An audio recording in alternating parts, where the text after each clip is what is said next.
চাকরি প্রয়োজন তো মেটায়, কিন্তু স্বপ্ন পূরণ করতে পারে না। ধনী তো কেবল বিজনেসম্যানরাই হতে পারে। তাই তো পৃথিবীর 10 ভাগ সম্পদ 90 ভাগ মানুষের কাছে, আর 90 ভাগ সম্পদ 10 ভাগ মানুষের কাছে। কই, ওই 10 ভাগের কেউ তো চাকরি করে না। যা কিছুই হয়ে যাক, এবার আমি নিজের ব্যবসা শুরু করবই, এইসব ভেবে মোটিভেটেড হয়ে আপনি যখন নাকি লোন নিয়ে একটা ব্যবসা শুরু করেন, অথবা আত্মীয়স্বজন আর বন্ধুদের থেকে টাকা উঠিয়ে ব্যবসায় ভালো একটা ইনভেস্ট করেন, আসল সমস্যা শুরু তখনই হয়। কারণ না আপনার সাথে বিজনেসম্যান কোনো পার্টনার আছে, না আপনি কারো কাছ থেকে ব্যবসা শিখেছেন। মানে আপনি অল্প পানিতে সাঁতার না শিখেই গভীর সাগরের মধ্যে সাঁতার কাটার জন্য ঝাঁপ দিয়ে দিয়েছেন। তার মানে আপনার পরিস্থিতি কি হবে তা আপনি অনুমান করতে পারতেছেন। এই ধরনের ব্যবসা যারা শুরু করে তাদের মধ্যে 99 ভাগ মানুষই হেরে যেতে বাধ্য হয়, কারণ শিক্ষিত না হয়ে ব্যবসা করা এতটা সহজ নয়। আর এই শিক্ষা পড়াশোনার শিক্ষা নয়,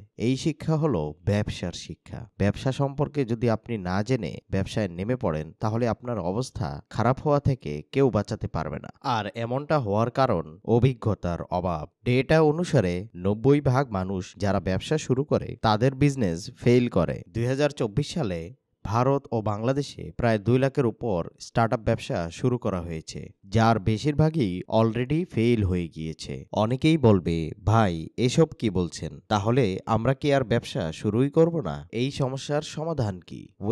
এই সমস্যার একটি সমাধান রয়েছে। আপনাকে শুরুতে কম টাকা দিয়ে অথবা পার্ট টাইম হিসেবে ব্যবসা শুরু করতে হবে, যেন ব্যবসায় লস হলেও আপনার বিশেষ কোনো ক্ষতি না হয়, আর পাশাপাশি ব্যবসাটা শেখাও হবে। এরপর যখন আপনি বুঝতে পারছেন অল্প পানিতে আমার সাঁতার শেখা শেষ, তখন আপনি সমুদ্র অর্থাৎ গভীর পানিতে ঝাঁপ দিন। মানে তখন আপনি ব্যবসায় বেশি টাকা ইনভেস্ট করুন এবং তা গ্রো করতে শুরু করুন। এতে আপনার ব্যবসায় সফল হওয়ার সম্ভাবনা অনেক গুণ বেড়ে যায়। রিসার্চ বলে, আজ অব্দি যারা ব্যবসা করে সফল হয়েছেন তারা এভাবেই হয়েছেন। সময় টিভি ও সিটি গ্রুপের মালিক জনাব ফজলুর রহমান তার ব্যবসা শুরু করেছিলেন 42 টাকা দিয়ে। বর্তমানে তার কোম্পানির সম্পদের পরিমাণ $2.3 বিলিয়ন।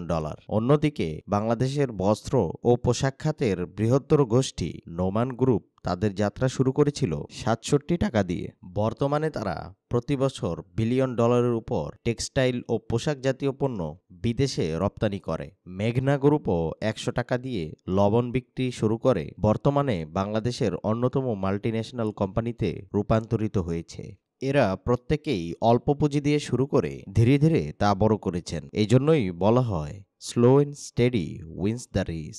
আজ আমি আপনাদেরকে এমন 3টা ইন্ডাস্ট্রি সম্পর্কে জানিয়ে দেব, যে 3টা ইন্ডাস্ট্রির মধ্যে আপনি যদি ব্যবসা শুরু করেন তাহলে কখনোই ঠকবেন না। কারণ আপনার প্রসেস যদি ঠিক থাকে, তাহলে এই 3টা সেক্টরে ব্যবসা করে অবশ্যই আপনি কোটিপতি হবেন। সোজা কথায় বলতে গেলে এই ব্যবসাগুলো কখনোই ডুববে না অথবা কখনোই হারাবে না। শুধুমাত্র আপনি যদি যোগ্য হন, তাহলেই এই ব্যবসাগুলোতে নিঃসন্দেহে আপনি অনেক ভালো প্রফিট মার্জিন জেনারেট করতে পারবেন। 1 নম্বর ব্যবসা হলো খাবারের ব্যবসা।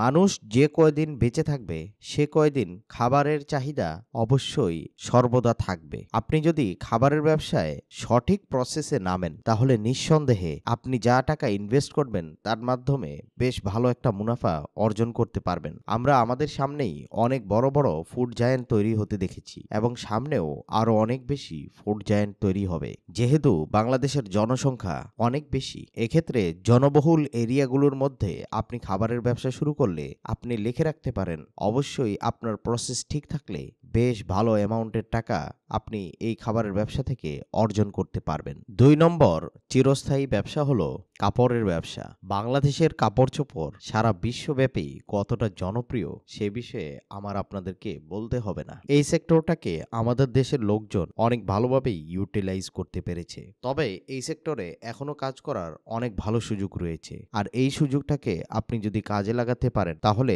নিঃসন্দেহে আপনি আগামী কয়েক বছরে অনেক টাকা টাকার মালিক হতে পারবেন। খেয়াল রাখতে হবে এই ব্যবসার মধ্যে অনেক হাই কম্পিটিশন রয়েছে, কিন্তু অপরচুনিটিও অনেক বেশি রয়েছে। সুতরাং যেহেতু দিন দিন পৃথিবীর জনসংখ্যা বৃদ্ধি পাচ্ছে, তাদের চাহিদা পুরো করার জন্য কাপড়ের চাহিদা সবসময় অনেক বেশি বাড়বে। এই চাহিদা কমার কোনো সম্ভাবনা নেই। এজন্য আজকে যদি আপনি সঠিক প্ল্যানিং করে কাপড়ের ব্যবসা শিখে তারপরে জামা কাপড় নিয়ে কোনো ভালো ব্যবসা স্থাপন করতে পারেন, নিঃসন্দেহে আপনি খুব দ্রুত অনেক ভালো অ্যামাউন্টের টাকা অর্জন করতে পারবেন। এখন আসা যাক ৩ নম্বর ব্যবসার মধ্যে। এই ব্যবসাটা সবসময় বড় বড় ব্যবসায়ীদের খুব পছন্দের একটা ব্যবসা। এই ব্যবসায় টাকা ডুবে এমন সিচুয়েশন অনেক কম হয়। ব্যবসাটা হলো রিয়েল এস্টেটের ব্যবসা, অর্থাৎ জমি জমার ব্যবসা। মানুষ যেমন খাবার খায়, কাপড় পরে, ঠিক তেমনি থাকার জন্য মানুষের একটা আলাদা রকমের আগ্রহ রয়েছে।